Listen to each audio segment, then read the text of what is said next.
Hello guys! Hello para to sa lahat ng mga Scorpio, welcome dito sa aking channel, Kapalaran 888, sorry. Scorpio, tingnan natin kung anong messages, vibration, gabay energy para sa lahat. This is general reading in terms of money, career, financial. So, general siya kasi pwedeng makaresonate sa lahat, bata. Pero yung batang sinasabi dito is above 18 years old ha. So, bata pa talaga sila. Okay, so may asawa, walang asawa, matanda, pwedeng makaresonate dito.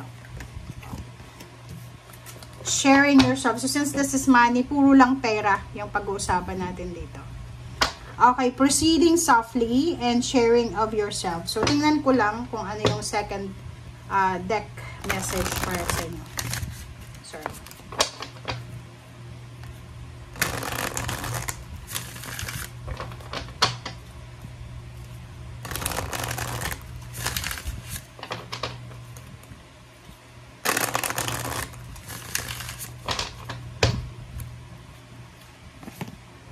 Okay, wow.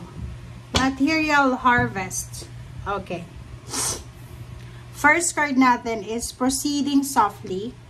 My inner power grows in moment of quietude. So, Scorpio, nakikita ko sir dito na maybe mayroong Scorpio na this month of June, makakapag-desisyon ka sigurong magbakasyon, magpahinga.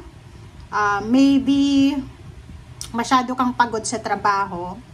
Or kung may negosyo ka, or kung ano man itong nakakapagod na sitwasyon mo, sinasabi ng bara sa'yo dito na this month of June, possible na magbakasyon ka, mag-travel ka, or possible na umalis ka. Kasi gusto mong magpahinga, gusto mong maging quiet yung environment mo.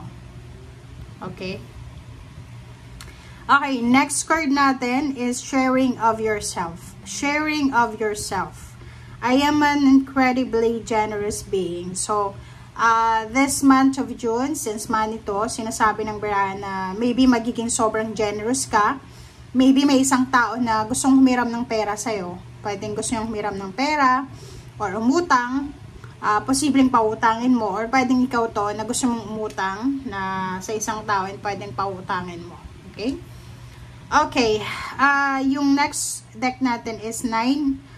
This one is 9 of Pentacles. Okay, 9 of Pentacles, material harvest. This is wish fulfillment sa usaping pera. So, meron kang mamamanifest na financial ngayon. So, halimbawa, kung nakapag-desisyon kang mag-resign or umalis sa trabaho, maybe makatanggap ka ng payments like back pay, last payment, diba? Parang ganun, or last bonus.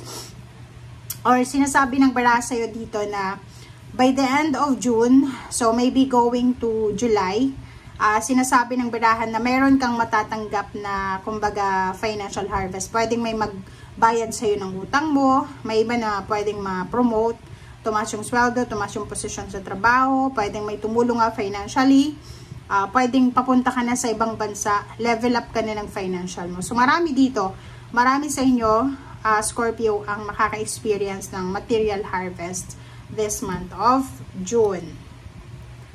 Okay, thank you.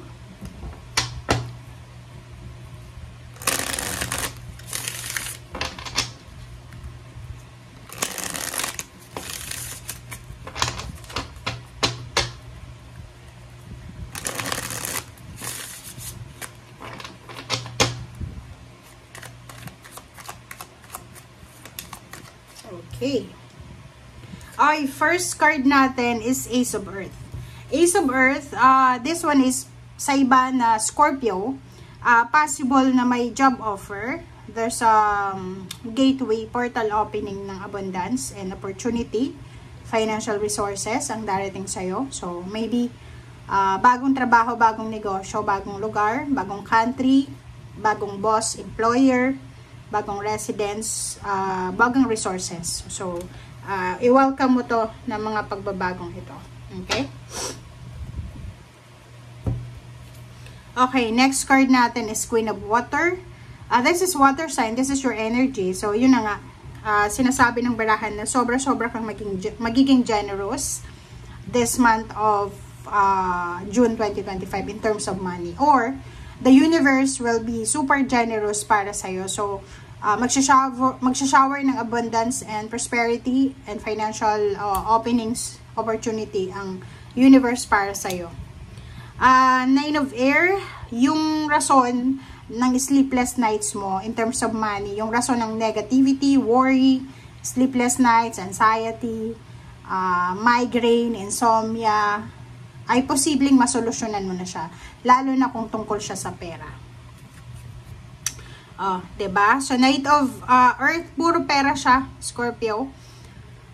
Sinasabi sa'yo dito ng Knight of Earth na prepare yourself. Okay? Especially kung yung balak mo is mag-resign, magpahinga for almost maybe a few months. Sinasabi ng baraha sa'yo na kailangan mong magpahinga, and at the same time, after mo makapagpahinga, i-organize mo na yung mga documents mo kasi merong financial offer, job offer, or maybe may mga tao na pwedeng mag-offer sa'yo ng trabaho or recommendation, diba? Yung parang referral. Okay? Tingnan mo.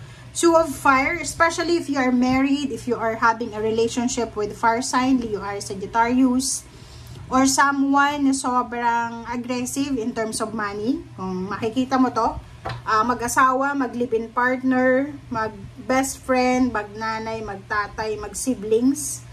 Sila ay nagpaplano. They are planning and partnering each other para sa progress, financial progress ng kanilang pamilya. So, ang nakikita ko sa inyo dito, maybe you and someone else ay magpaplano kayo together kung paano kayo magsisave ng pera, paano kayo makakapundar, paano nyo mababudget yung mga expenses nyo, paano kayo makakarating ng ibang bansa. So, there's a partnership and collaboration this month of June. And same with Pisces, nandito yung Six of Fire. Ano man daw ito, Scorpio, na partnership and collaboration, lalo na business, ang sisimulan mo this month of June, ay posibleng magdadala to sa'yo ng sobra-sobrang tagumpay. Sobra-sobrang tagumpay, overall success, recognition, and magiging proud ka sa sarili mo. Okay, Five of Water, and the Hermit. So, yung two cards na to, sinasabi ng baraha sa'yo na marami ka. Same din to sa Pisces. Napakaganda. Panoorin mo, Scorpio, yung Pisces kasi parang same lang yung energy nyo pero iba yung atake niya. Sa'yo, sinasabi ng baraha sa'yo na kung ayaw mong pagsisihan ang mga desisyon mo sa buhay, lalo na sa usaping pera, mag-iingat ka sa pagdedesisyon. Mag-iingat ka sa pagbili ng mga appliances. Okay, guys. Dito sa two cards na to, na Five of Water and the Hermit, sinasabi ng baraha na Scorpio, mag-iingat ka sa paghahawak ng pera mo this month of June. Kahit sabihin natin marami kang pera, marami kang ipon, kung ayaw mong pagsisihan yung mga options and choices mo sa ngayon, kailangan mo daw na pag-isipan ng mabuti, mag-meditate, mag-contemplate, mag-isip ka. Sobrang kailangan mo ng masusing pag-iisip. Okay?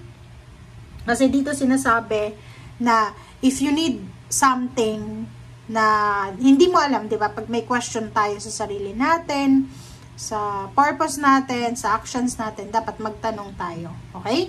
So, yan guys. And sa ilalim niya pala ay Five of Air. So, yon, reassessment. Same din dito ha. Para hindi ka doon magkamali. Like for example, wag kang magpapautang sa... Okay. Wag kang magpapautang sa kung kani-kanino. And next is mistakes. Sinasabi ng baraha dito na normal yung magkamali tayo, but be careful kasi minsan mas nag-stay tayo sa mistakes kaysa doon sa solution. Okay? So, thank you guys for watching. Bye!